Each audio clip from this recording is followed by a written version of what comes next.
You don't actually need a gym. I know. That line alone kind of sounds like something you'd hear from a half-broke fitness YouTuber trying to sell a home workout plan. I get the skepticism. I had the same reaction the first time I heard it. But if you think about it for a second, the whole "you need a gym to get strong" idea feels a bit overpackaged.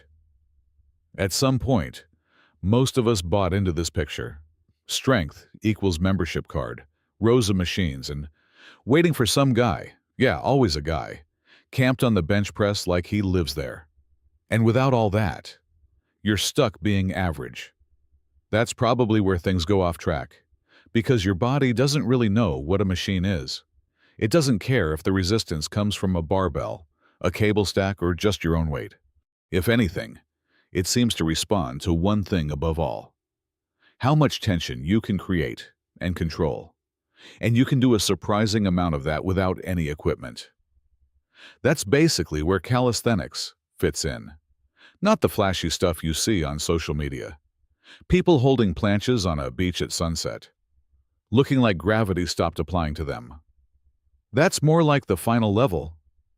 What often gets missed is the system underneath. At its simplest, calisthenics is just you learning to move your body through space with control, pushing yourself up, lowering yourself down, keeping everything stable while you do it. Nothing fancy, but not exactly easy either. It's the kind of movement your body was probably built for, before we all started sitting for 10 hours a day. If you look at gymnasts or fighters or even military training, you start to notice a pattern.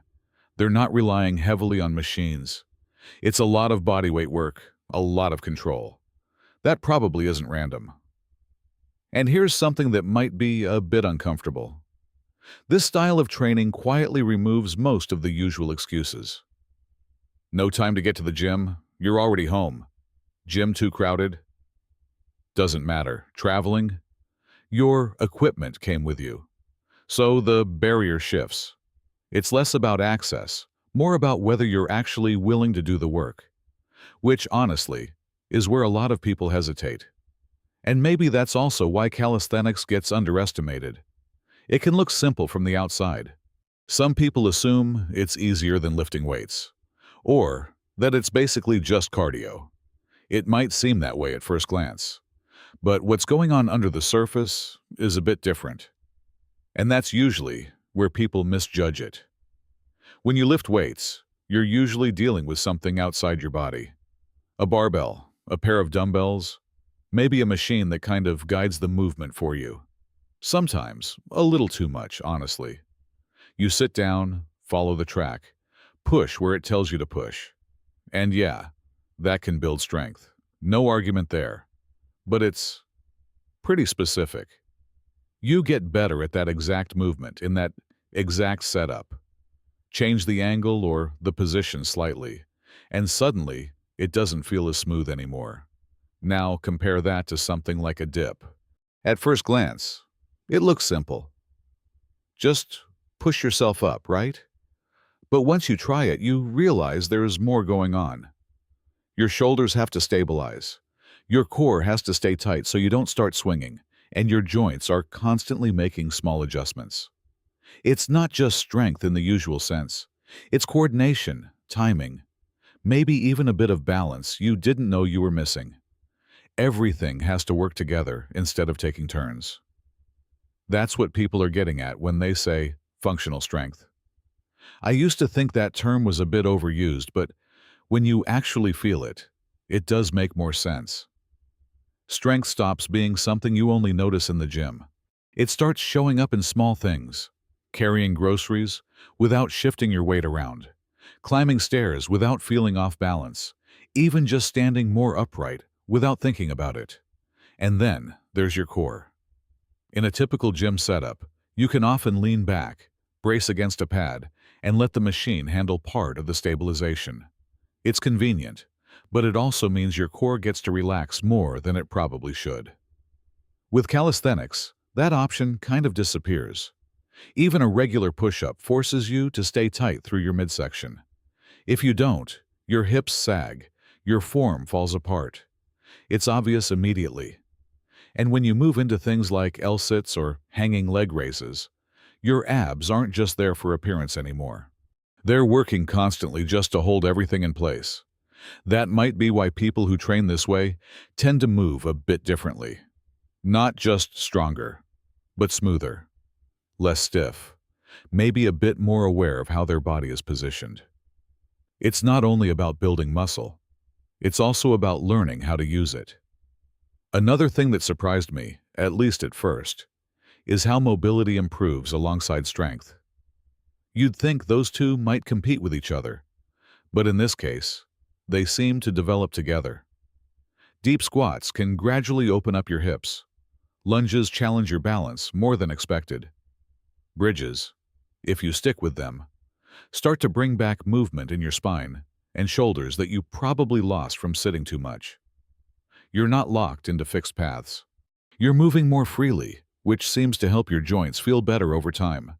And yeah, it can burn a decent amount of calories too. Partly because you're not just moving weight, you are the weight. Your whole body is involved, your heart rate creeps up, and the tension doesn't really switch off. So calling it just cardio doesn't quite hold up. But this is also where people tend to misjudge it. Some rush in, do way too much, too soon. Others treat it like it's too simple to matter. Either way, progress stalls. And that's usually when they give up. This is usually how it plays out. You try a few bodyweight workouts, some push-ups, a couple of squats. You feel that initial burn, maybe even feel a bit proud. And then something shifts. It either feels too easy to be worth your time or strangely difficult in a way that's frustrating. So you stop. Or you go the opposite direction. You see someone online doing one-arm push-ups or planches, think, why not? And jump straight in. A week later, your wrists or shoulders start acting up. And now you're convinced this whole thing just isn't for you. But if I'm being honest, it's probably not the method that failed. It's more how it was approached. Because this works the same way any training does. You need some form of progression. The difference is, you're not adding plates to a bar. You're making the movement itself more demanding. Maybe you slow things down. Maybe you go deeper into the range. Maybe you clean up your form so there's nowhere to hide.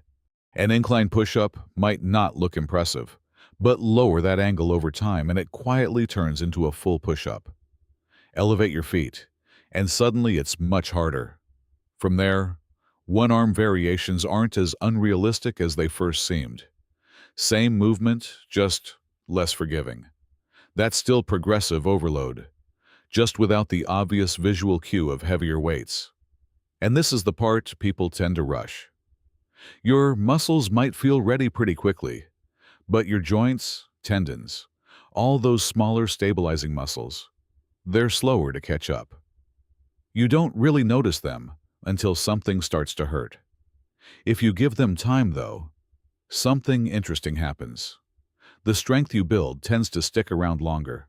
It doesn't disappear the moment you skip a couple of weeks, which, if you've trained on and off before, you probably know is a nice change. Now, it's often said that calisthenics is joint-friendly, and in many cases, that's fair.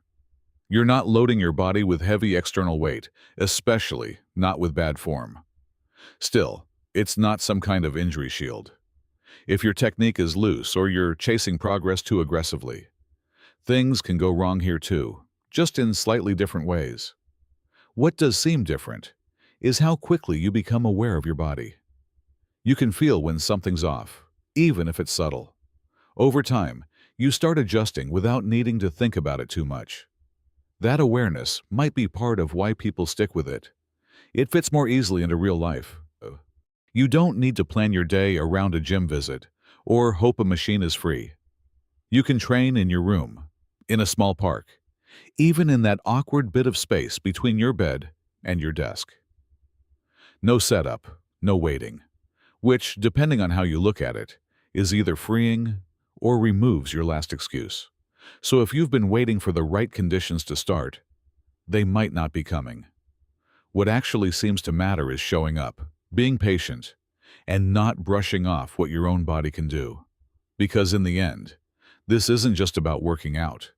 It's more like learning how to use your body properly, wherever you happen to be.